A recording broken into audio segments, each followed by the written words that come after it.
I want you to feel how much weight I lost. How much? You want me to feel it? Yep. How do I feel it?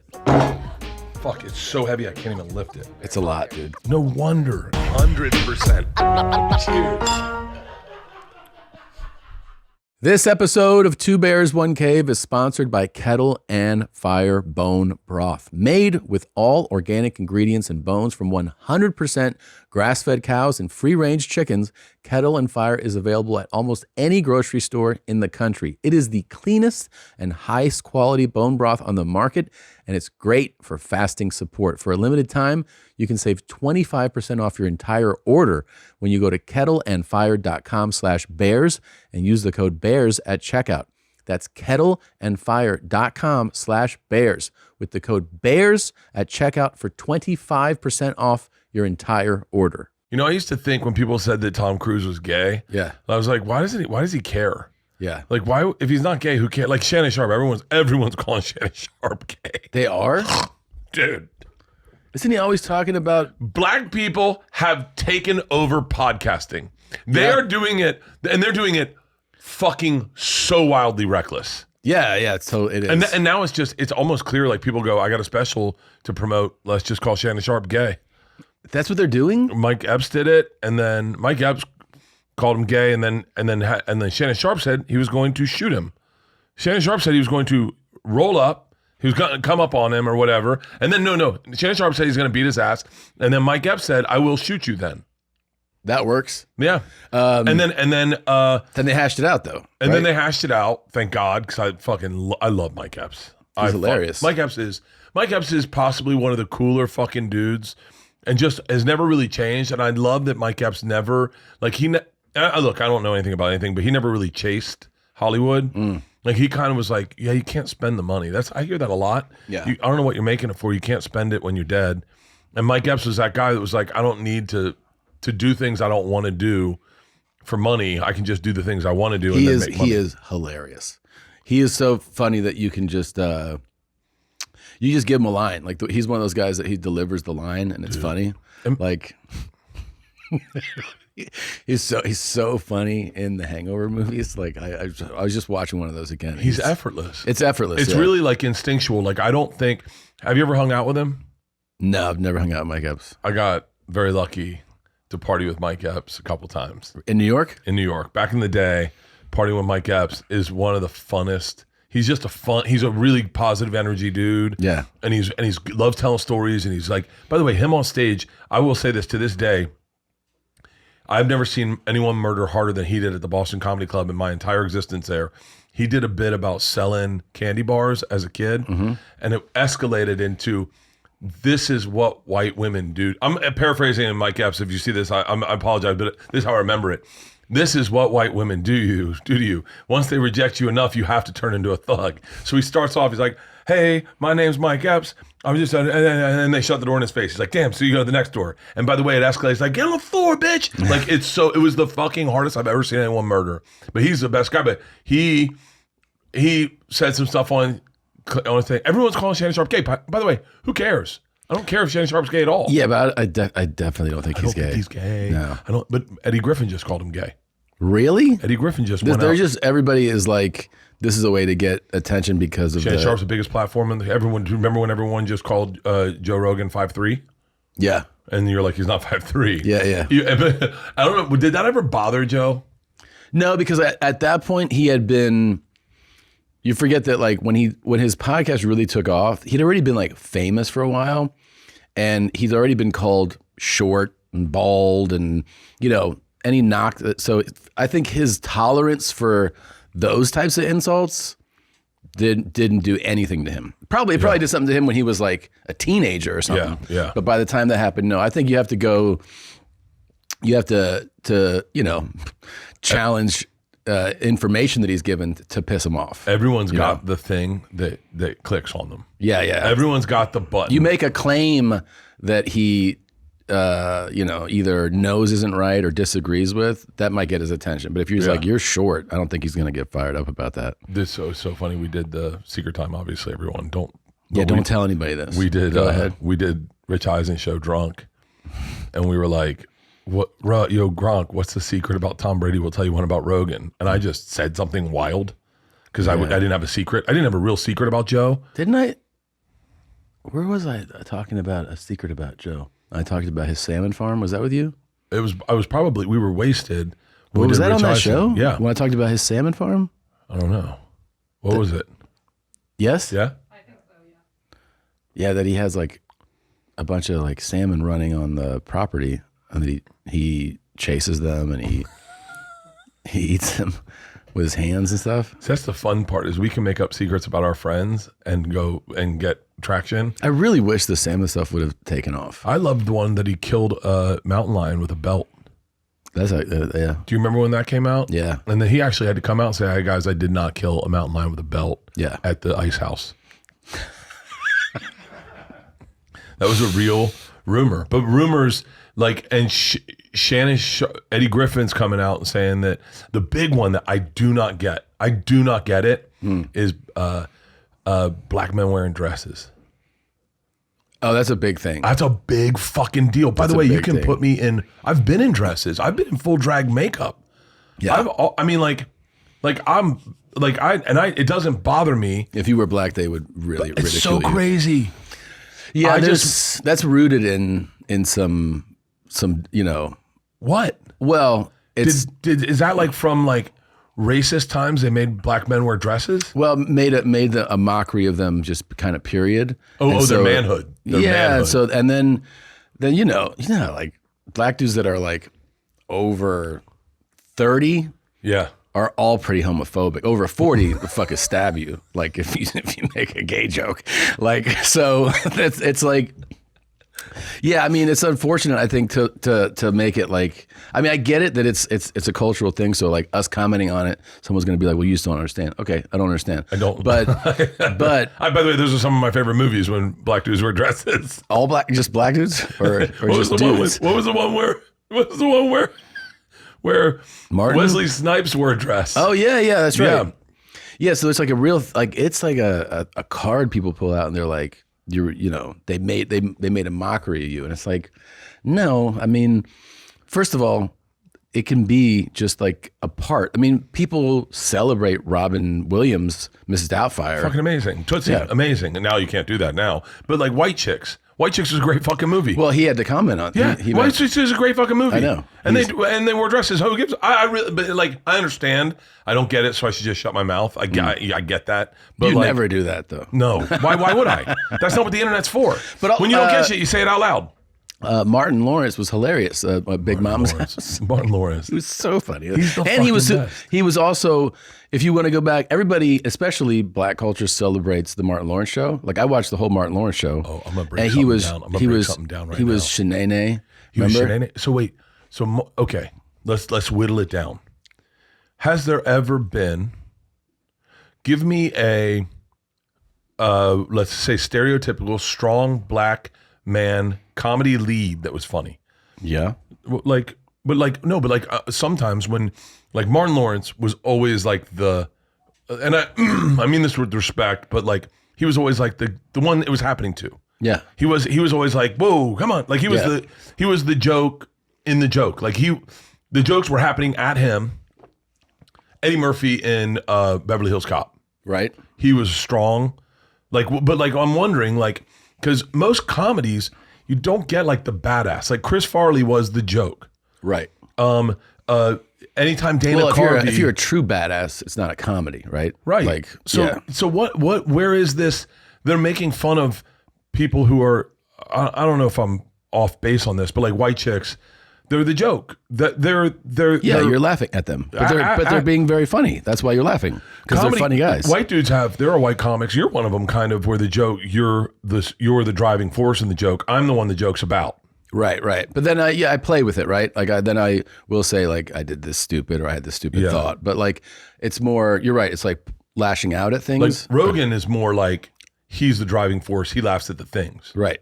But I think everybody who does that you still always get to the point where you go like, oh, I have to reveal something dumb that I did, or dumb. So jokes are about me, but you do it more so. So there's like a balance. There's a counterbalance. I don't mind being the joke. Like I don't mind. Sometimes I'll in a podcast with like someone, I'll mishear things. Yes. And I'll say it. and then I'll feel foolish, and then I'll go, and they'll make fun of me. Yeah. And I go, that's the reason you're here is to laugh. Yeah. That's all I give a fuck about is someone has a lighter day than it started. It's strange that also I should say this back to the Martin Lawrence show. I don't remember anybody doing anything but celebrating Shanae. Yeah. And I guess if you want to be technical, you go, she's not in a dress. Okay. She wasn't in a dress. She was usually in spandex pants, but tits, hair, big ass earrings, nails. It's a woman. Yeah. That's what but you're laughing at him doing this character, and he would do, Jamal and the security guard, and he'd do all these characters. You laughed at all of them because they were just hilarious. That was almost the angle. Then was if you were an actor. Because Mike Myers did it, you had to play all the characters. You had to do the characters. They don't do that anymore, really. Not as much. No, I don't really see it. And then Eddie was obviously Nutty Professor. That's what everybody was like. He's Eddie's playing 9 characters. Did he ever wear a dress? Yeah. Well, yeah, he plays his own mother and grandmother and aunt in that thing. Do you think they're really taking a shot at Tyler Perry being Medea? Yeah, people also do that. By the way, that was another thing. They're like, that's all you do well. It's yeah, but that worked out pretty well. Yeah, it worked out. All you need to do is one thing really well, Dude, I'd suck my dick on camera if I got that kind of money. That's cool. This show is sponsored by BetterHelp. A lot of us spend our lives wishing we had more time. The question is, time for what? If time was unlimited, how would you use it? Best way to squeeze that special thing into your schedule is to know what's important to you and make it a priority. Therapy can help you find what matters to you so you can do more of it. I'm telling you when I say this, the thing that matters the most to me is spending time with my daughters. And I have talked about this in therapy, and I now plan my trips and my free time to spend time with the girls. Another thing is communicating with my daughters, spending more time talking to them. So I have it on my calendar. Every day I get a call, a little alarm, and I know, hey, call Georgia. Let's catch up. Let's connect. And I talked about that in therapy, and I just implemented that into my life. I love therapy. I've been in therapy for a long time. Tom's in therapy. If you're thinking about starting therapy, give BetterHelp a try. It's entirely online, designed to be convenient, flexible, and suited to your schedule. Just fill out a brief questionnaire to get matched with a licensed therapist, and you can switch therapists at any time for no additional charge. Learn to make time for what makes you happy with BetterHelp. Visit BetterHelp.com/bears today to get 10% off your first month. That's BetterHelp, HELP.com/bears. Whether you hydrate to live or live to hydrate, Liquid IV quenches your thirst faster than water alone. With 3 times the electrolytes of the leading sports drink, plus 8 vitamins and nutrients for everyday wellness, all in a single sugar-free stick. I'm telling you, this is the easiest thing to make one of your best habits. I grab the packets, I take them with me on the road, I take them with me in the car. It's so easy. You tear it up, you pour it in. 1 stick of Liquid IV and 16 ounces of water hydrates better than water alone. It has 3 times the electrolytes of the leading sports drink. Liquid IV contains no artificial sweeteners, and it also has 0 sugar. Liquid IV replaces sugar with a proprietary amino acid allulose blend. Allulose is a naturally occurring sweetener with the same sweet taste and texture one can expect from table sugar. It has 8 vitamins and nutrients and is non-GMO and free from gluten, dairy, and soy. However you hydrate, grab your Liquid IV Hydration Multiplier, sugar-free in bulk nationwide at Costco, or get 20% off your first order when you go to liquidiv.com and use the code CAVE at checkout. That's 20% off your first order when you shop Better Hydration today using promo code CAVE at liquidiv.com. I'm certain they'd have notes about that. Yeah. Have you tried? Well, don't pull that up. Why are you pulling that up? Oh, do we have to headphones? Wait, hold on. All right, we should set this up. So a few weeks ago, we... Speaking of guys who like gay shit. Holy shit, this is loud. How do I turn this down? Okay. A few weeks ago, I introduced you to Naked Martin. And we introduced it to Joe. We introduced it to Joe afterwards, but when we were talking about Naked Martin, we decided to reach out, because you can reach out, submit, and ask for him to do a video. Yes. So we dictated to Zolo to write what you write, and then we just go, it's just like he has to accept or not. Apparently he accepted. I have not seen this. How much did this cost us? I don't know. I don't think it was cheap. He's okay. $85. That's a lot of money. I call that walking around cash. First of all, he's got a piece on him. He does have a piece on him. He's also added a lot of tats since I remember seeing him last. Yeah, and a bow tie. He glassed it up. Let's see what he did. Congrats on your podcast, Joe Rogan. Here's to many more insightful episodes. Been a fan since news radio.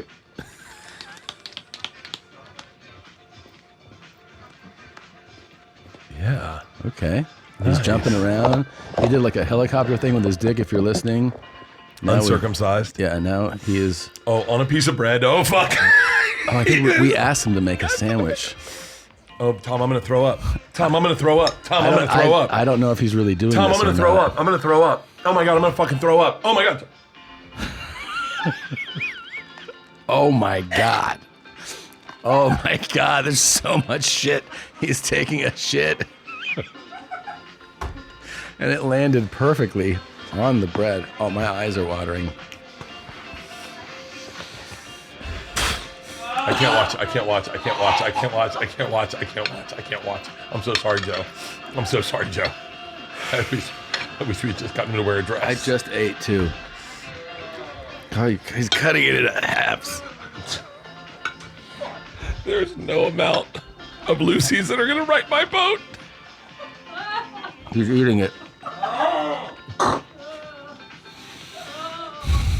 Congratulations, show on the podcast. Congrats on your new deal. Congrats on the new deal. We love you. This is our present to you. Shout out to Spotify.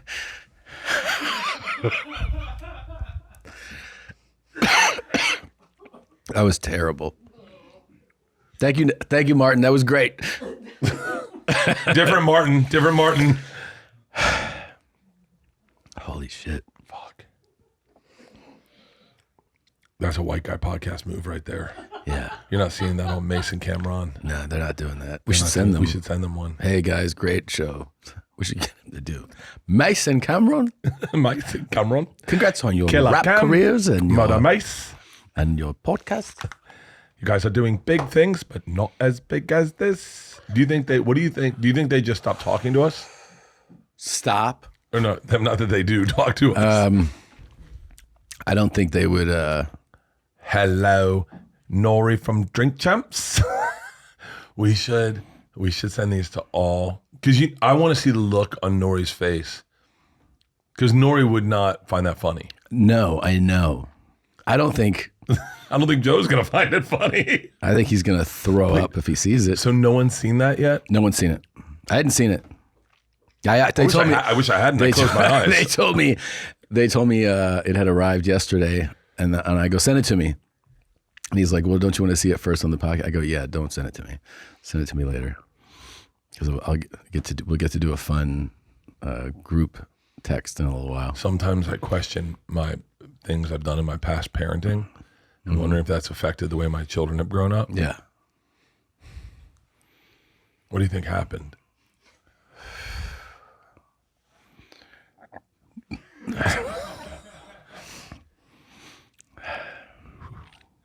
I made us bone broth. I like bone broth. I don't know. Right now is the time to maybe we hold a beat. Just take a second. What would you think if like one of your daughters was doing videos like this?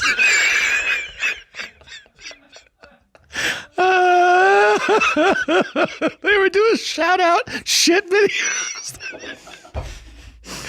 Break my heart. Break my heart. And they're like, but I'm not doing anything wrong. I'm just taking a shit and eating it. I get $85 a pop, Dad. That's called making $85 the hard way. She's like, no one touches me. It's fine. I'm not having sex with anyone. I'm not doing anything wrong. I just shit on bread. Oh, shit. Everyone's got a price point, and his was $85. Was it really 85? I'm sweating. I'm sweating. That's it? I've been a big fan since Newsray. He knows who he is. Yeah. Yeah. Oh, well, he must have seen the podcast. I'm sure he got a lot more requests after us. These 85s are really adding up. Like, you're like, hey, how did you go to the Bahamas? I've been doing this thing on the side. I got my own money. I wonder how much to pay to have him do it in front of people, like at a grocery store. I bet that's a high price. He's going to get arrested. He's going to get arrested, yeah. He's probably like, nah. But you could probably have him come to like a house party. Hey, Jennifer Aniston. Check this out. We brought a guy for face safety. Ooh. That was a palate cleanser. That reset the conversation. Yeah, let's change it. Jesus Christ. You know what I was thinking about the other day? My eyes are all watering. That's aggressive. No, I was thinking. I'll jump out of this. I was thinking about like how great Duncan is as a podcast guest, Can't think of anything else. and I was thinking, what are the top 5 home run guests every time? Oh, Because I think I'm talking about comedy podcasts. yeah. Easy. I think it's Duncan, Duncan. Tim Dillon, Okay. Theo. Yeah. I think Chrissy D is an incredible guest. And who's number 5? This is in no order. I'm just saying these are like the 5. Bobby Lee. Bobby Lee. And I'll tell you why. I know why. I mean, I know why. Yeah. Those guys, for real, give it all to you on a podcast. Yeah, they're great. They don't hold back anything. They give it all to you. Like I withhold stuff. Like I do withhold stuff at times, and I tell secrets, but like Theo will take a bit that is stage worthy, Yeah. and drop it on a podcast and never say it again. Yeah. And Tim Dillon, I will say, it's crazy you said those two of those people. I thought of Tim Dillon today, and I thought of Duncan Trussell's today. Well, you know what the other thing is about most of those guys, and this is, I think, this I think is the mark of like you're special in podcasting, is people who can actually make a good episode alone. That's crazy. Oh yeah, Tim Dillon doesn't. I did it anyone. once, and I was like, this was bad. Oh They're really good alone. Alone. yeah, That's crazy. my alone energy is creepy. Creepy? Like it shows you just how not serious I am about life. And I did one alone episode of Bertcast, and I took the mic to Starbucks. I got Starbucks thinking it would be interesting. I'm going to finish this, but I want to talk about Duncan and Tim specifically. But I did it alone, and then I came back, and I ended up doing this thing called the pirate song of just me. If I was a pirate, what song I'd sing. And it's so stupid, and it's so... I mean, it's funny in the sense that it's not funny at all. Do you think that the episode is creepy or sad? No, it's not sad. It's just like... I think it's an insight to my silly brain. Yeah. And it's very vulnerable for me, but I don't care. Yeah. But it's my silly brain is very... What makes me giggle what makes me giggle a lot of times does not make everyone giggle. Sure. Like I used to do for ad reads and for intros, I would do sketches where I do like Paul Revere driving into the forest, and then they'd go, the British are coming, wait, it's a brand new episode. And they're like, what? And I thought it was funny. And I got people going like, hey man, just get to the fucking episode. Oh, okay. Like, I appreciate that you think you're being funny. We don't find this funny. Did people think you were funny in jail?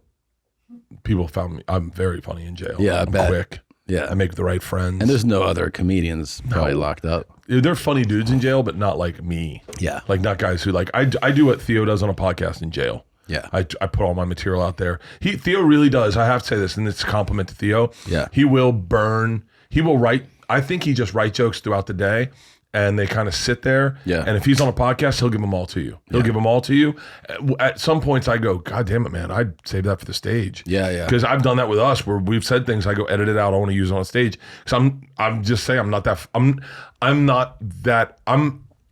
maybe when I was younger I was that funny, but as I got older I guess I got less funny. And if I notice something good, I'm like, I need that for a special. Sure. I want that. Tim Dillon, Tim Dillon said to me one day, I said I was having anxiety, and he said, why? And he goes, it's never going to get better than today. And I went, what? And he goes, first of all, you're making more money than you've ever made. Your kids still love you. No one's asked you to quit drinking. You're healthy. It goes downhill tomorrow. He was like, every day after this is going to suck. Today's the best day of your life. And I went, fuck yeah. I started looking at life that way, going like, today's fucking awesome. That's a good perspective. It's a great way to look at life. Duncan Duncan is a driving force in the way I'm moving Bertcast. And I'm being serious. We did a podcast a long time ago, and I had a panic attack in the middle, and Duncan, in the middle of the podcast, and this is so Duncan. This is what I love about him. He said, let's do a guided meditation. I said, what? And he said, let's do a guided meditation. I said, well, hang on, like, we're going to stop down? And he goes, no, just do it right now. I'll do it on the podcast. If anyone's having a panic attack, I'm going to do a guided meditation. And he did a 15-minute guided meditation to me on the podcast. And at the end, he said, this is what's beautiful about podcasting, is it doesn't have to be what everyone thinks it can be. It can be whatever you want it to be. And he said, I feel bad for David Letterman because he got put into a program and then was forced to do that exact program for 20 years. Yeah. And he goes, he never got to grow out of that program and do long form. He is now. But in the Letterman show, he had to do monologue, stupid pet tricks, top 10. He had to do the same thing every time, which formulaically as a viewer is fun, but as an artist, you don't get to grow. I said, I got to a place, this is a little in the weeds on podcasting, but I got to a place where I like having young comics on. Yeah. I like having young comics. It's all that's in LA, really. And I'm not the best interviewer. Like, I often just want to hear about myself. Like, I really, like, sometimes, like, I just think, I think about me more than I think about anyone in the world. I think most people do. The thrill and excitement of March Mania is here, and DraftKings Sportsbook, one of America's top-rated sportsbook apps, is giving new customers a shot to turn $5 into $150 instantly in bonus bets with any college basketball bets. How much fun is Saturday afternoon watching college basketball? I swear to God, it's like, I don't know what I'm doing. I don't know what I'm looking for. And bam, Florida State's playing Wake Forest. And I am in 100%. I love college basketball more than the pros, to be honest with you. Download the DraftKings Sportsbook and use code BEARS. New customers can bet $5 to get $150 instantly in bonus bets only at DraftKings Sportsbook with code BEARS.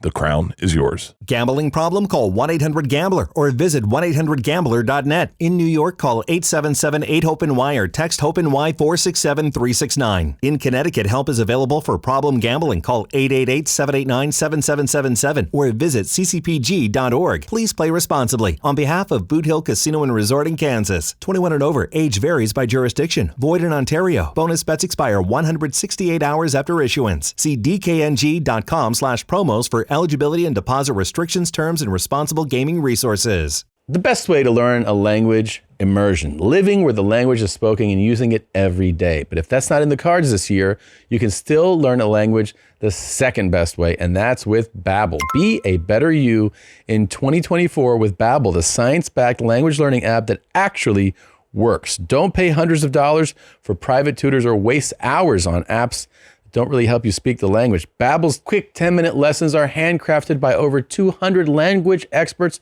to help you start speaking a new language in as little as 3 weeks. I like going back and forth, trying different ones. It's a fun exercise. It's a good way to not just learn another language, but actually use your time. Non parlo italiano, ma parlo molto male, ma pratico ogni giorno.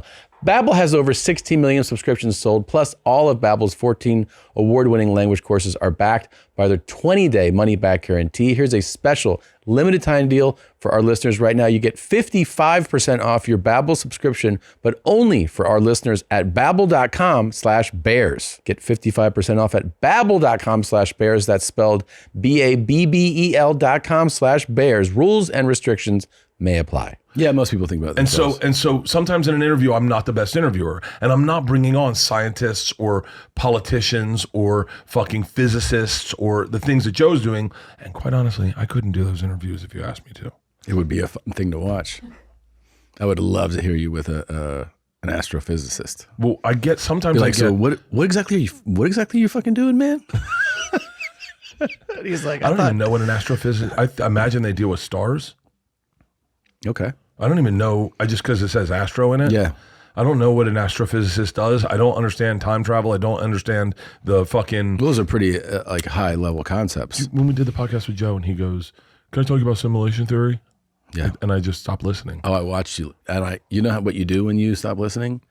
You just your eyes kind of glass over, and you kind of looked down, and then you just went to like smoking, and then a couple of minutes passed, and I said something to you, and you're like, yeah, I tapped out. Like He was like, are you listening? I said, no, Yeah. I can't. Like I can listen to like if you tell me a good Nate Diaz story, Nick Diaz story, Conor McGregor story, a Jorge Masvidal story. I want to hear those. Those are fun for me. Yeah, that's not simulation theory. Yeah. And so I said to myself, I've had Bertcast going on for like 10 years now. Thank you to you. Thank you to you. Please. And it's been so much fun. But I was like, I want to start when I have comics on, like say Rory Scovel. Yeah. Where I could talk to Rory forever, but I end up sometimes leaving. What? Do you know what a good artist he is? Dude, he's coming on Friday, and he's so fucking talented. That guy's talented across the board. I think people sleep on how talented he is because he is never tethered to his material on stage. Everything's created in the moment, and he allows himself to get fucking loose. Yeah, he's and great. fun, and he great. records his new specials. I think airing right now on what is it on? Max. On Max. Yeah. And next week on Max. It's out right now if you're listening to this. You should see it and give that guy love. Go see him live. He's one of the funnest guys to see live. He's really great, but he is also an incredible artist. Like he paints very, very well. He's a great golfer. And he's a great dad. And he's actor. great. And he's not an alcoholic. There's a lot about this guy that I fucking love. Yeah, he's great. So I said to myself, I'm going to take a page out of Duncan's book and allow Bertcast to grow into something a little different at times. Not every episode, because I have like big guests coming on that I want to sit and interview and talk to. But when I get like my friends on, or like Trevor Wallace, right? Like, I mean, I love Trevor Wallace.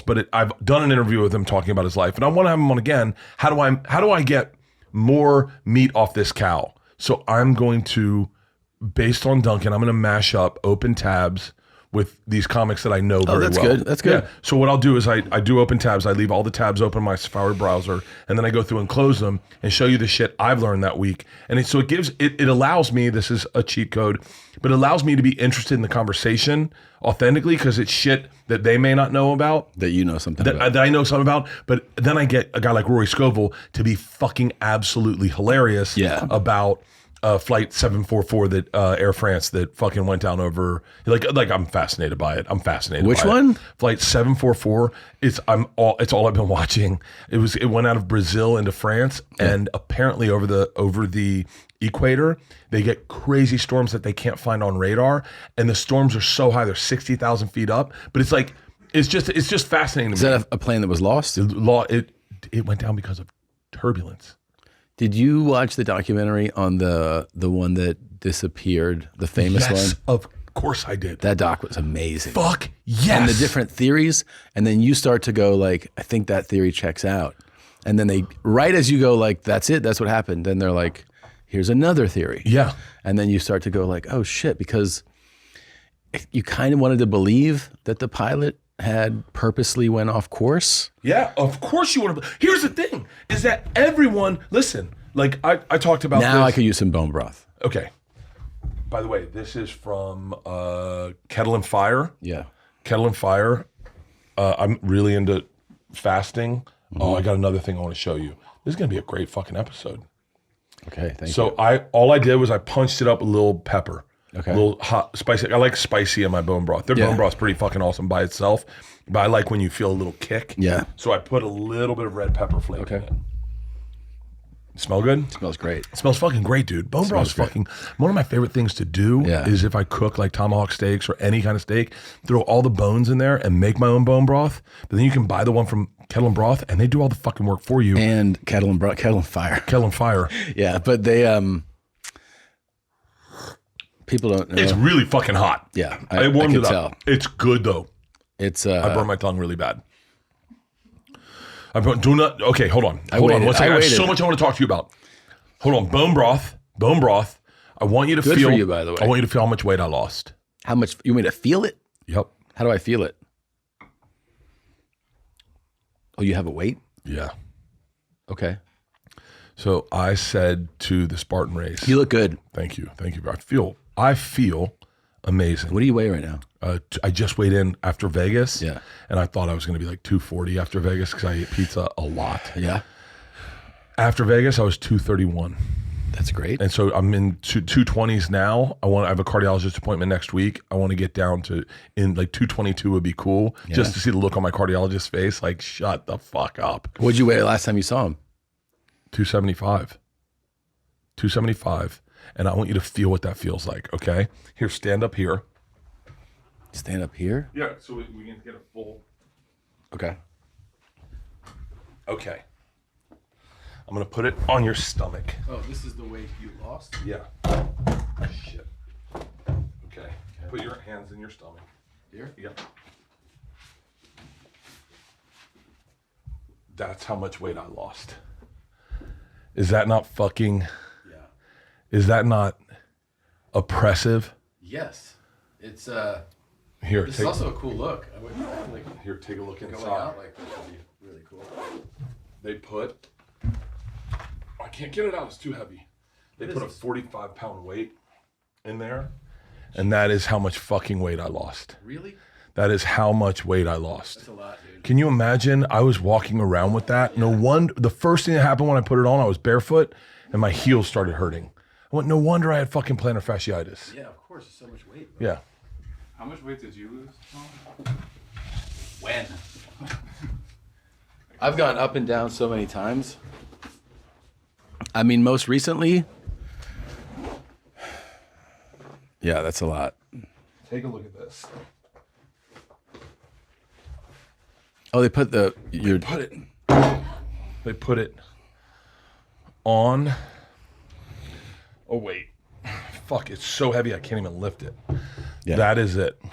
Yeah, that's a lot. That's how much fucking weight I lost. It's a plate. It's a full plate. It's a full fucking 45-pound plate. yeah. I walked around with that every single day. And now that I don't have it on, you don't notice it. Yeah. But when you put it on, you're like, holy shit. I swear to God, look, this 5K It's a by good May, reminder. this thing, just every morning wake up with it and go, I'm not walking around with that. Yeah. And I what we should do is that I'm sweating just from lifting that fucking weight. It's a lot, dude. No wonder. It's like the fucking... How much weight did you lose total? What was your biggest? That I ever weighed, Yeah. the most I ever saw on a scale was 268. Really? Yeah. That was in 2016, I think, or 15. I think it was 15 or 16, one of the two. That's the most I ever weighed. But I got down, so I did when I got injured, Yeah. I was 245. And I lost weight from like not moving. Yeah. And so when I was moving around, Muscle. yeah, muscle and fat, like because Yeah. you're not consuming as much. When I started moving around again, at first I thought I was at a new weight, and within a year I was gaining weight again. And so I shot, the thing I shot? Yeah. When I shot that, I saw, like when you see it, you'll be like, oh, like you're pretty big in this. And when I left that set, somebody had told me like, hey, you should like keep going with your fitness, health stuff. Yeah. And I was like, that's not keep going because it's going well. that's keep going because I don't think you're doing it. Really? And so that was April of 22. And so that's when I started to like go, I have to try to knock this out. So that I was back up to 240. Really? 240 creeps up on you. 240, and I was like, no, I can't do that. I weighed in a couple of days ago after Vegas. I was 206. Holy shit. So, and I thought I was going to be like over 210, and it was 206. And I was like, because I didn't go that crazy, I guess, Yeah. with eating. But yeah, I think about it all the time, dude. If you put this, and I say this to everyone that's training for the 5K by May, we are doing it. It is happening. We will have announcements soon. But I'm telling you, I love seeing you guys post those This is pictures. awesome. This is fucking great, isn't it? Yeah. And by the way, I'm telling you right now, great way to lose weight is by fasting, by doing a 16-hour fast. Just do a 12-hour fast. And then bone broth. Bone broth. And I'll tell you another key I found, because I drank pretty fun this weekend. Like fun, Tom Segura fun. Went out to Tyler Florence's restaurant, had a martini, 2 glasses of wine, done. Got home, 4 cans of Liquid Death to the face, in bed, pissed in the middle of the night, woke up, feeling good. I'll tell you a running hack that I learned. So, do you know who Zach Bitter is? Well, So I talked to him the other day. yeah. about the 5K. And I was like, well, here's what's going on. Because I noticed, like, if you tell me, like, go run a mile, I can run it, like, 1 mile. Yeah. I can run it somewhere in the, if I'm pushing it, I can run it in the 9s, right? Like 9 something. If you start adding miles, that pace has to slow down. So for a 5K, you do a competition, you do want to push it. You want to push yourself. Yeah. But if you train by pushing yourself, you basically are kind of max taxing your heart rate. So like if you run let's say you train for your 5K by running 3 miles, right? Like, which is about a 5K. And you're like, I want to do this 10-minute pace or just under whatever. And you're not regular runner. Like I'm not someone who runs all the time. Yeah. When I'm doing that and I can do it, my heart rate is hitting like the 170s, which is close to max. Like you're getting towards your max, right? And he's like, yeah, you don't want to train that way. You want to run that way the day that you compete. Yeah. But you train at a lower heart rate max. So you try to keep your heart rate. So you don't try to chase that pace. Really? You chase the heart rate. Heart rate should be like 135 to 145, which means your pace is going to be way slower. Way slower. But the more you do that, you get faster in that heart rate. Does that make sense? Yeah. So you start running a faster time in the 135, 145. Oh, it's just building the heart muscle. It's making you're building your cardio endurance. So then after, if you're doing that weeks and weeks and months, then all of a sudden you're still doing 145, let's say as your heart rate, but instead of like 1130 or something, you're now down to like 1045. Yeah. And then when you go, I'm going to push it and get into the 170s, you're doing it faster. Interesting. I've been running, I've been lifting and then running on off days. Mm-hmm. You saw me run in Vegas. Yeah. And I was running like 11-minute miles, 12-minute miles. Yeah. And enjoyable, 135 heart rate, but I do feel like I'm not pushing it hard enough. But that's how you train. That's how they train for conditioning. If you just go like, I'm going to run this as fast as I can or tolerable, your heart rate's going to be pretty much maxed out. Yeah. And you're not going to grow from that. You're just going to be like, every time you're just going to hit that wall. And actually some people who go for like that max speed running, they end up having a decline in their times. So really? Like, yeah, you'll be like, I ran it this fast. Then you try to run it that hard again and your body can't keep up with it. That's okay. That makes and I might be, sense. Paraphrasing a little of what he said. So I apologize if I'm not saying it exactly, but that's what I got out of our conversation. Zach Bitter is those He's guys. He's an ultra marathon. You know what he does for zone 2 cardio? No. Or like I'm sure he does multiple things, but one of the things he can do, you know what zone 2 is? Yeah, zone 2 is what, 112 to 135? Yeah, it's like, and you should be able to have, the whole thing is that your heart rate's elevated, but you can have a conversation.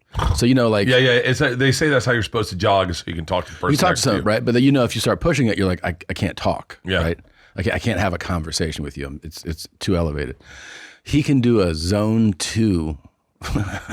This guy does ultra marathons, so he can do like 100-mile runs. His zone 2, he'll put the incline at 15 and put it at a 6.0, and he can stay in his zone 2. Wow. I saw one of the most impressive things I've seen in that, you weren't with me. I don't remember if I told you, in that hotel gym, at the casino gym. Yeah. I went there on a different day. I was in there with Sean. And you ever seen like a speed walker? Oh, you told me about this. So this lady, here's what's most impressive. This lady had to be at best 67, 68, if not older. Yeah. And so I see, we're kind of like, oh, look at that form. Because I noticed that her head stays completely straight. And then she has the, you know that speed where you see like the mall walkers and stuff? Yeah. When we look at the monitor and she's at 8.1. And I go, that's crazy. That's a sprint for me. Well, here's the thing.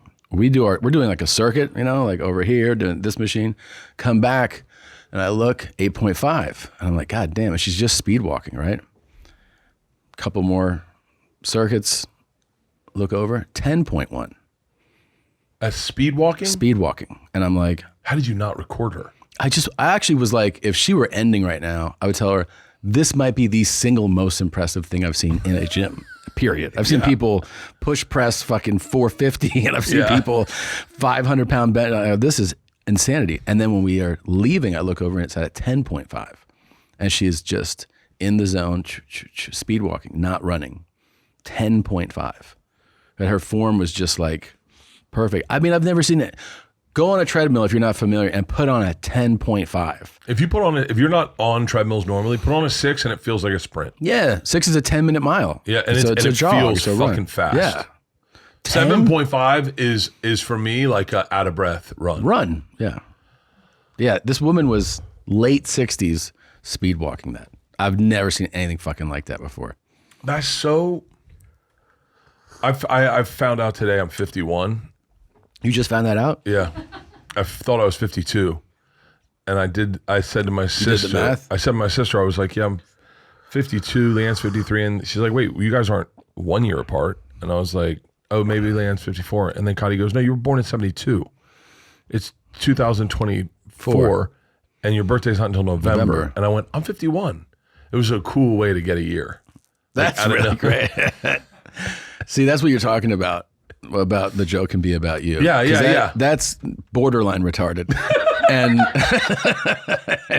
the fact that you're happy about it, I mean, like it's one thing to not do the math. The fact that you're like, I just got a year, it's fucking so stupid. That is. Yeah, you're right. Put a dress on me. Yeah. Put a dress on me. I'm 51. Oh my God. I'll be 45 this year. We should get Zach Bitter for real. Yeah. We should get Zach Bitter to run our 5K. I'll ask him. Do you know who we should get to run our 5K? You know who I'm going to say. Yeah. I partied with him this weekend. This weekend? Yeah. I don't know. Nate Diaz. Oh my God. Dude, I gotta look. I don't want to be a party snitch, right? Yeah. Like I don't like and there are people out there that I've kept secrets about. Yeah. But I will tell you, partying with Nate Diaz. Where in LA? Stockton. You were in Stockton? I said to the group, because I wasn't drinking this week, I went to Tyler Florence's, had a martini and 2 wines. Don't count that as drinking. No hangover. Woke up, work out hard the next day. The next day we're in Stockton. And I said to the group, just giving you a heads up, if we get a chance to go out in Stockton with Nate Diaz, we're going. Everyone was fucking terrified. Yeah. Everyone's like, no, we're not going out in Stockton with Nate Diaz. He rolls deep. He rolls with 15 people everywhere he goes. And they're all certified black belt killers. The guys that were at the MGM show were fucking, you knew right away, like, I'm not fucking with any of these guys. Every single dude he rolls with is dressed in black, head to toe, if not double black, and they're fucking all killers. Did you hit one place or multiple places? So he comes to the show. He's just, look, I've talked wild shit about people, and I'm sure I've said stuff about, I think I said something about me and you jumping him at one point. That's cool. And so and Shane Gillis told me, just so you know, they're going to fuck you up. Yeah. Like he was like, I wouldn't be shocked if they jumped you. Cause like, but I have a rule. I only joke about MMA fighters I know have senses of humor. Yeah. Right? Like, so like Izzy, I know Izzy's got a sense of humor. I made a joke about Connor. He's got a sense of humor. Yeah. Every comment, every Michael Chandler, every one of them's got a sense of humor. And it's a joke. It's a wild joke. But there was a morning I woke up and I went, I might have fucked up. Yeah. So I don't know. I know I know Nate and Nick are friends with Joe. I know they got a sense of humor. I know they listen to the podcast, Joe's podcast. And I was like, what if Nate's like, I am from Stockton and we don't talk like that. Yeah. And I need you to understand the respect that goes into it. Like, I was really nervous. So I was like, I told everyone, I was like, if he wants to go out, we're going out. I'm going to fuck him up. We're going out. Yeah. No. Yeah. Mark Smalls was like, you look I was nervous. Like I did my workout, showered, and sat in the green room waiting for him because I wanted to make sure I was like, hey. This is after the show? Before the show. You went out with him before the show? No. So he shows up before the show. Yeah. Cool. I don't think he even had a drink before the show. We maybe rolled a blunt right before I went. We took a shot before I went on stage. And then I was like, yo, you want to come out on stage with me? And he really is kind of a shy guy. Like he's just not, he's not me. Like I'm a fucking, he is at the top of his level and he got there through talent. I got there through being loud as fuck. Right. So he's like, whatever. Like, yeah, I mean, I'll go out if you want me to. And I was like, fuck yeah, it's your talent. This place is going to lose their mind. I walked out on stage. He comes out behind me. The place went fucking ape shit. Yeah. He just went up, fucking banged off a flex. Place goes crazy. Rip my shirt off. He goes out. Bring him up at the end of the show. At the end of the show, he fucking, it was awesome. And then he's like, yo, you want to go out? I told everyone, I was like, we're going out. Pete was nervous. He's like, we're not going out in fucking Stockton with the fucking 15 baddest dudes in the world. The fuck we are. I go, we're going out. We're going out. So they're like, so Nate's like, we got this bar, Ollie's up in Lodi. Why don't we go up there? And I was like, cool. It's like 25 minutes away. Organized a ride, got up there. Dude, I haven't done this in so long where I go out after the show. And I used to be how I buttered my bread. Was like at the end of the night, everyone goes to a bar, we all party. And we went out with Nate Diaz, smoked some of Joey's weed, Joey's big fat, I brought 4 of those tampon joints Joey's makes with the glass tip. We smoked all 4 of them in the rain under a fucking awning, did shots, had a fucking blast, and then hung out with him. Like he was like the coolest fucking guy. Talked about triathlons, talked about swimming, just had great conversations. Does he do those things? Yeah. Well, so like I said, like one of my things is like, I've said this a million times. There's 2 types of people who can swim and people who know how to swim. Yeah. And I've always said that. And if you don't know how to swim, you don't understand what I'm saying. Like if you go, I can swim, and you're like, no. But can you swim for 2 miles? Right. And Nate lit up. He was like, yeah, I can fucking swim. Like he's like, I think his brother may be a better swimmer because his brother can do the butterfly. Like him and his brother are legit fucking swimmers. Like legit, like, and so we talked about swimming. We talked about triathlons. We talked about everything. He was like the funnest hang I've ever had. And then the other thing I love about him, and this is, I love this. The next day, I'm back home. We took the bus home. I go out with Leanne for a date, and fucking Nate Diaz FaceTimes me. Yeah. I love a FaceTime. Of course. I fucking it's a trust thing. Yeah. Is the person. If you're FaceTiming and they answer, you know where you stand with that guy. And he was all smiles. He was like, dude, Joey's weed kicked my dick. He was like, we had a fucking blast. That's cool. And it was cool as fuck. And then I flipped the phone to Lee. I was like, I'm with my wife. And he was like, but get that old lady out of here. Yeah, sure. Yeah. But it was the funnest fucking time. I will tell anyone.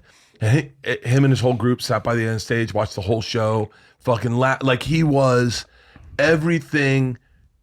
He was everything. Like, that's cool. Yeah, we talked about, because he fought that dude Sneeko. Mm-hmm. And he did? He sparred with him. He didn't fuck him up like Sean Strickland fucked him up. Yeah, he fucked him up. Nate just sparred with him, and I think you can, when you're took it easy on him though. Like, I mean, played. No, he fucked. I think he fucked him up, but he didn't like. Why is this kid stepping in the ring or with people? What's he doing? I think he's trying. I don't know. I don't know anything about. Is he Sneeko. saying that he can fight with them? Like, why is he doing this? I don't know. There's no. I don't think there's a. I don't actually. I really don't know anything about Sneeko. I only know his name because Sean Strickland fucking lit that kid up. Yeah, he did. I mean, he took those left hooks he was delivering were like monstrous. I know. I mean, I don't like, and they were like, they were throwing laundry in there. I remember. It was wild. And everyone's like, all you got to do is go down. He didn't go down. It was. He didn't go down. He didn't go down. That's fucking crazy. That's fucking insane. I would have fallen down way earlier. I think most of the population would have. There is something about those men, like even like shaking hands with Nate, you realize his hand's much bigger than yours, that he moves different. Like there's just like those guys. Did you catch that with Manziel's hand? Because he's not a big guy, but when you shake his hand, you're like, oh, it's like a baseball mitt. Same with like, Baker Mayfield. Yeah. All those dudes are just larger. Yeah. They're just a little bit genetically better than us. Yeah. And it's so funny because I have jokingly talked wild shit about fighters because I feel like it's like the way we talk about porn stars, like we're all in the same world. But man, you hang out with them and you realize like they're all sweet guys, but they are conditioned to do things really. They're dangerous. Like most people aren't dangerous. That's what you find out. Most people aren't dangerous. You're in like a public setting. Everyone's been in a public setting where like somebody says something, like it could be on a plane, in a restaurant. Hey, why don't you knock that out? And you see that like, it's just noise. It's back and forth banner, and nobody in that setting is dangerous. Everybody is just like, yeah, why don't you calm down? But like those guys Or like, it's like a pit bull off a leash. Where like, if he's fucking trained well, he can restrain himself. But if he's not, like it can go sideways real fast. Yeah. Could be a real life altering thing for you if you encounter somebody like that and it's the wrong day or the wrong moment. Like it's crazy because that is a real thing no one thinks of. I mean, it's happened to people. People get absolutely fucking, like those guys have been in street fights. I can't imagine being in a street fight with an MMA guy. Like it's some guy fucking tried to. There's that security camera on Sean Strickland's property. Yeah, where the guy tried to break in his car. Yeah, it's like of all the houses that you could go, and he came out with his gun too. So it's not only him; it's also him armed. That's fucking. It's a nightmare, dude. His podcast with Theo is pretty fucking amazing. Is it great? It's pretty fucking amazing. I mean, I'm a fan, so I watched it and was like, wow, it's cool. Theo's just I can talk positively about those 5 guys we named. I got nothing bad to say on him, but Theo is so grounded at like the most emotional moment. Theo just was real. He was like, yeah, man, we can just sit here and not talk if you want. And it was just a fucking riveting podcast. I've seen there's footage of he's not like a UFC guy, but he's an MMA guy. And he's surrounded by like 3 guys that are like out talking. It's like same thing I'm talking about. Talking shit, do this, blah, blah. And the 3 guys try to start shit with this guy. And he tries to de-escalate it. He ends up knocking the 3 guys out. 3 guys at once. Like that's pretty. This is the crazy part that I think I wonder if this is the thing that gets you into trouble. I wonder if every guy thinks in that magical moment of fight or flight if they will perform. Every guy goes, this is where I find out I had cage level talent. Yeah, I don't know, dude. I don't have that. Like I've de-escalated moments where I've been hit a bunch first. You have? Oh yeah, I always got hit first. Even in big groups, people would hit me first. Really? Oh yeah. What, in college and stuff? College. I'd say something stupid. Someone hit you. Oh yeah, got hit a number of times. Never clean, nothing like never like a one that knocked me out, but definitely. All my high school friends that went to FSU, when they, we always get back for like the holidays or something, or summer, you'd run into them. They always had so many fight stories. Dude, there were a lot of guys that could fight up there. Yeah, it's a big school. Well, state school. It's like you get. Once again, I think you think you're in this because you guys all went to orientation together. You think everyone came from a well-balanced family. Yeah. And you realize, there's some dudes that this is they got out of a bad situation. Sure. And no one ever talks shit to football players. Yeah, I bet. Oh. I bet. Yeah. That's the crazy part is like the confidence regular men have with regular bodies. Yeah. If you have a D1 body. I pulled up on Marvin Jones. Did he hit you? Marvin Jones cut me off. Shade tree? Marvin Jones had a black Mercedes. In college? In college. Oh, Marvin Jones. Pull up a picture of Marvin Jones. Do you remember him? Shade tree. Played for the Jets. Yeah, of course. He cut me off, and I was on right by the Publix over Marvin was from Miami, I think, and then like from high school, I'm saying, and then he went to not NHL. It's not a white guy. No, Marvin. Oh, Marvin. Yes. Marvin Jones. Type in FSU. All right. Yeah. Marvin Jones. How big is he? Because he's a large dude. He's 51 years old. We're the same age.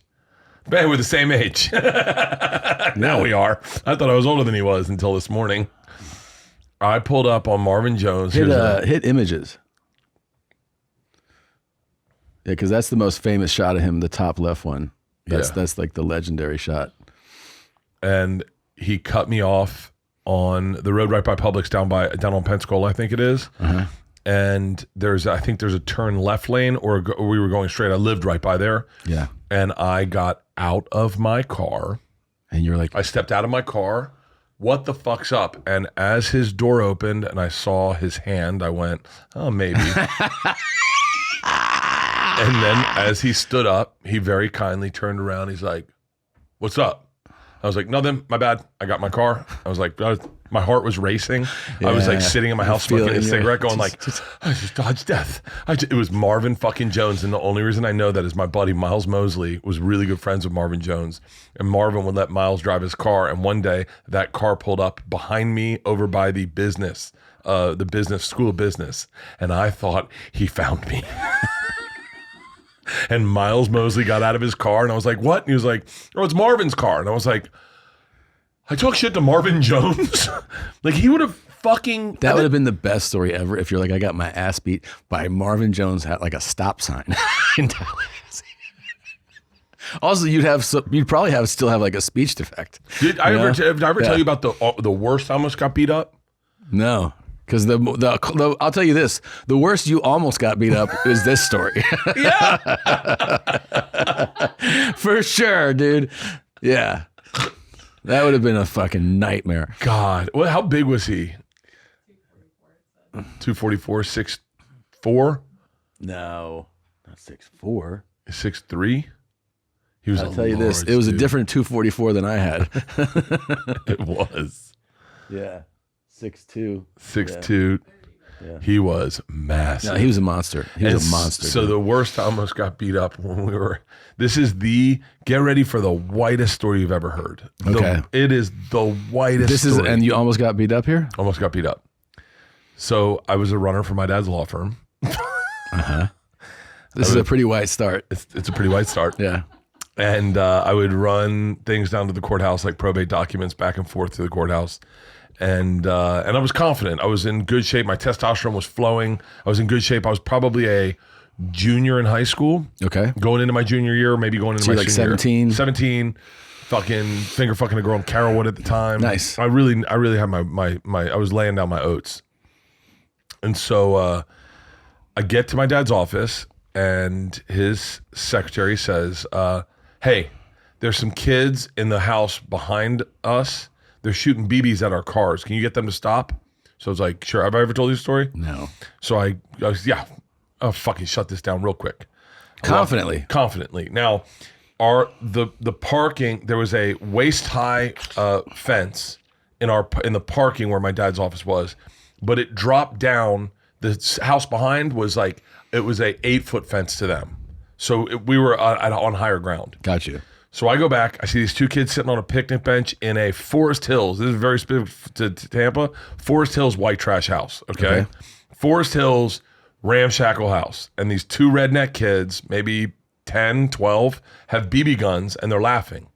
I go, hey guys, that's about it. You're done. And the one kid pulls his BB gun up and just shoots me. I go, whoa, hey, I said that's enough. Enough of the fucking BB guns. And the guy goes, what the fuck are you going to do about it? And I said, shoot me again, and I'm going to kick your fucking ass. And they shoot and it misses. And I go, hey, for real, done. You're done with that. And they kind of listen, and I go back inside. So I come back out to drop off another probate document and hit with a BB immediately. And I'm like, motherfucker. I go to the fence, and mind you, it's like just out of me. They're down like 8 feet. And I go, hey. And they're like, what the fuck are you going to do? I said, shoot me one more time. I'll jump over this fence and I'm going to kick both your fucking asses. These are 10 and 12-year-olds? 10 and 12-year-olds. I'm very confident in that fight. Yeah. And the guy pulls the gun up and he goes, you promise you're going to kick our ass? I go, I'm fucking shoot me and I'll kick your fucking ass. And he goes, hits me square in the fucking chest. I put my hands on the thing, throw my foot on the fence. And as I do, their 25-year-old brother comes running out of the house. He is fucking sprinting through the yard and I'm like, motherfucker. I jump in my Volkswagen Fox. I lock the door. He hops the fence like he has been in prison, up the fence, over the fence, and he's banging on my window trying to break it. And he goes, get the fuck out of the car. And I'm shaking. I'm like, no. And he's like, get out of the car right now. I put it in drive, back up. I quit the fucking job. I never went back to my dad's office. I was terrified of that guy until my dad bought that house and tore it down. Shout out to my white privilege. That's pretty white. My dad tore that house down. He bought the house to put documents in. Holy before shit. computers. Yeah. And then when computers went around, they tore it down and I went into that house and I just walked through that house. I was like in college. And you're like, yeah, motherfucker. I was like, yeah. Who won that fight now? Yeah. Good luck. Yeah. I wonder what those kids are doing with their lives. They're probably in prison. They're probably not doing well. Man, you could run in some real white trash in Florida. Yeah. Real. I remember when we first moved into our house, that was a big thing with shooting people with BB guns. Yeah.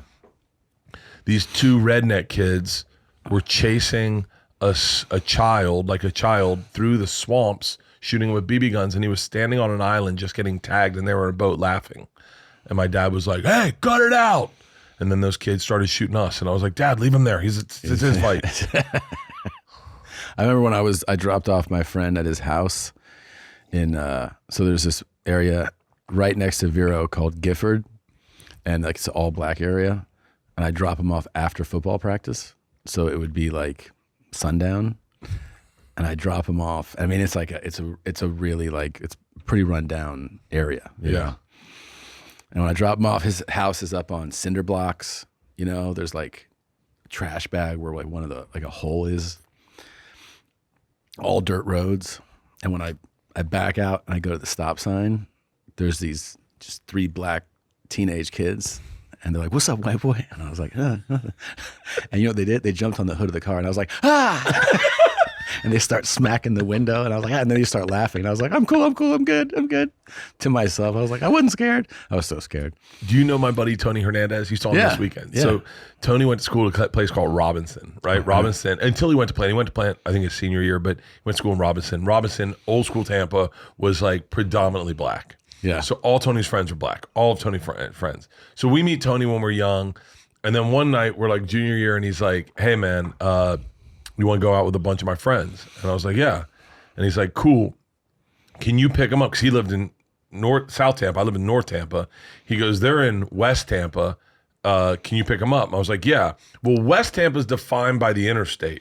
That's predominantly Cuban. Mm-hmm. East Tampa is predominantly black. And I take a left off the interstate taking these directions, and I go, "This can't be right." I think I pulled into the Ponce de Leon Project House. Mm-hmm. And or Port Tampa. I forget where it was. It was like, and I went up and I was like, "What the fuck?" And then like 5 black dudes come running out, and I'm like, Tony didn't tell me they were black.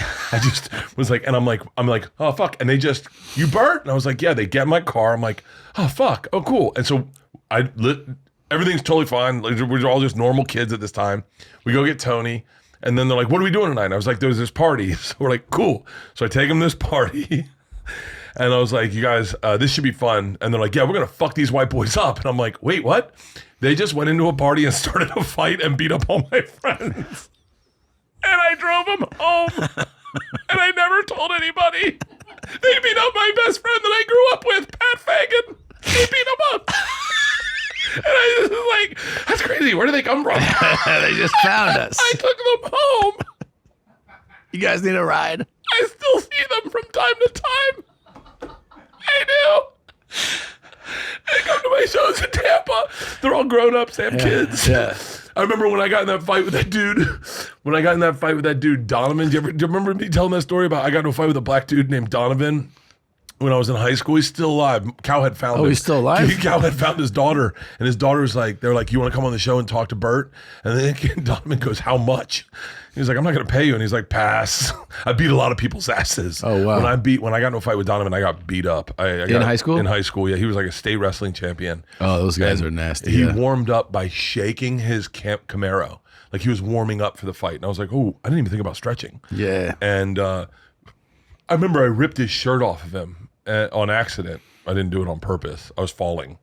And he got pissed that his shirt got ripped. And I was like, "Oh, fuck, this is going to get worse." And when those guys found out I fought Donovan, they were like, "Damn, you fought Donovan?" Oh, He was like a state wrestling champion.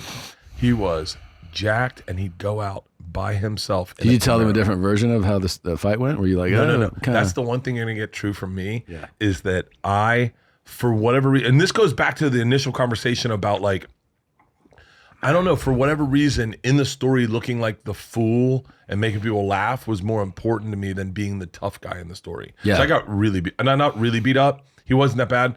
It was an old joke. You can find it online. It's pretty horrible now when you look at it. But it was nighttime. I was at a disadvantage. Yeah. He was a dark dude. I remember I punched into his high top fade. Yeah. And I touched his hair I was the first time I touched a black dude's hair, and I was like, "It's so soft." And he was like, "What?" And I was like, so. And then at the end, my buddies, he chased us. He beat me up, and then I jumped in a car. I think the cop showed up, maybe. I forget. The cop showed up. We ended up driving away in a car. He chased us, and we got out with tennis rackets and golf clubs because that was what was in my trunk. Real white. And he started. I remember him like almost laughing, like, "What?" The cop? And it was 3 dudes, or the guy. the black dude. And then Yeah. he chased us back. Cops pulled up, and then I had to sit to the cops and say, "They're like, is there a problem?" 2 white cops, and they were ready to take him to jail. Yeah. And they're like, "What happened?" And I was like, and they separated us, and I was like, "Nothing, man. We're cool." And they're like, "He's saying that he was helping you out." And I was like, "Yeah." Yeah, he did. Thank God he was here. Yeah, he helped me out. And then I was like, and then the cops left, and I thought we'd like dap it up and be like, "So I got you out of jail. We're cool." And he just like, "If I ever see you again, I'm gonna fuck you up again." And I was like, "Oh, okay. Maybe I should have let them take you to jail." You ever get in a bar fight? Yeah, Yeah. yeah.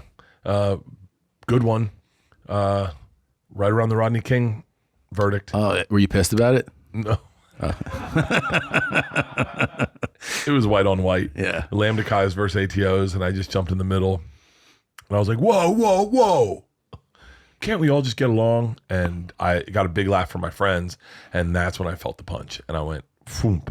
And then typical Bert fight, someone just dragged me out of there and got me out of there. I got saved at one. I was at at a bar fight? bar fight in college. I was with one friend, I think Justin, and this guy Chuck. You know Chuck? You know Chuck. I know Chuck, yeah. Yeah, of course. Yeah, of course. Chuck's 6'5". He is a big dude. He's like 260 at the time. He's playing college football. And there's this guy walks by and he steps on Chuck's foot, and Chuck's like, "Excuse me." Like, "Hey." And the guy, I forget, and the guy does it again. And Charlie goes, "If you step on my foot again, it's going to be like a fucking problem." And I was just like, "All right." And then, it's activity, right? It's like a Friday night. The guy steps on his foot again, and I watch him, like he takes the guy by the shirt, he pulls him like this, and he's way bigger. He goes, "Bap," and then bap, like right to the, and then that guy's 3 friends come over and start just swinging. And before like anything can really happen, I don't even know this, that like 15 football players are at the bar behind us. And they just come over like somebody blew a whistle, like just fucking, and it just is like a melee, but they are just on top of these guys. And then the bouncer comes over to us and he's like, "You guys got to get the fuck out of here. Like you're ruining this for everybody. Like this is just like a bloodbath." But I didn't have to do shit. I just stood there. As people like fought over me. We were in Clemson, traveling For the game? Yeah, for the game, Florida State, Clemson. Yeah. It's Clemson, South Carolina, right? Yeah, South Carolina. Yeah, hottest fucking stadium I've ever been in my entire life. And we're at a bar after the game. I'm sure we won. And my buddy, and you're welcome for me not saying your name, my buddy comes up to me in a panic. He's like, "Hey man, you want to switch jerseys?" I was like, "Huh?" And he's like, "I don't know. I just kind of want to wear a Charlie Ward jersey." And I was like, "Okay." He had a work done jersey on. So I was like, switch jerseys. And then all of a sudden, like 7 dudes and a girl come up to me and she's like, "That's the dude that bit me." I was like, "Huh?"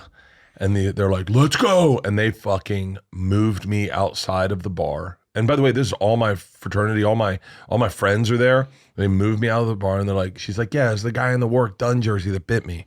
And we didn't even look alike. Yeah. And I was like, I didn't bite anybody. Like, I don't even have really great teeth. I remember you defend yourself by saying stuff like that. Yeah. I have majority veneers. I wouldn't bite somebody. Yeah. And then they're like, and I want to say my buddy's name so badly. Just edit it out. Sneakiest motherfucker. He went to I don't edit his name out, but he'll know I'm talking about him. He went to rehab in like 7th grade, right? Yeah. Went to rehab in 7th grade, got his shit together. He worked at a coffee shop in the mall and was stealing them blind. Like always just a little sideways of a dude. Different adult today, but all growing up a sideways of a dude.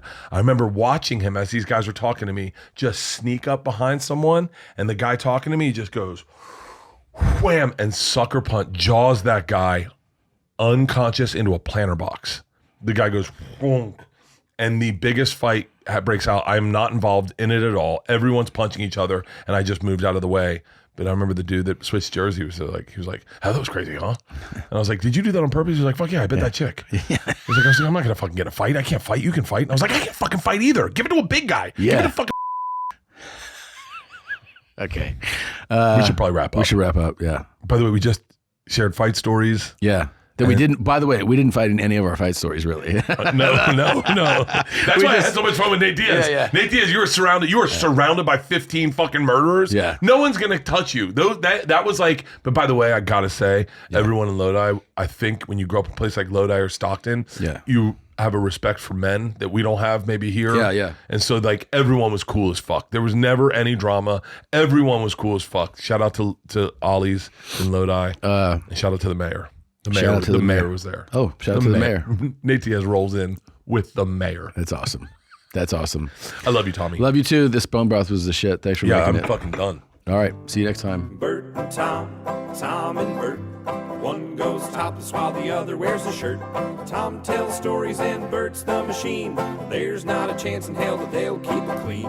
Here's what we call Two Bears, One Cave.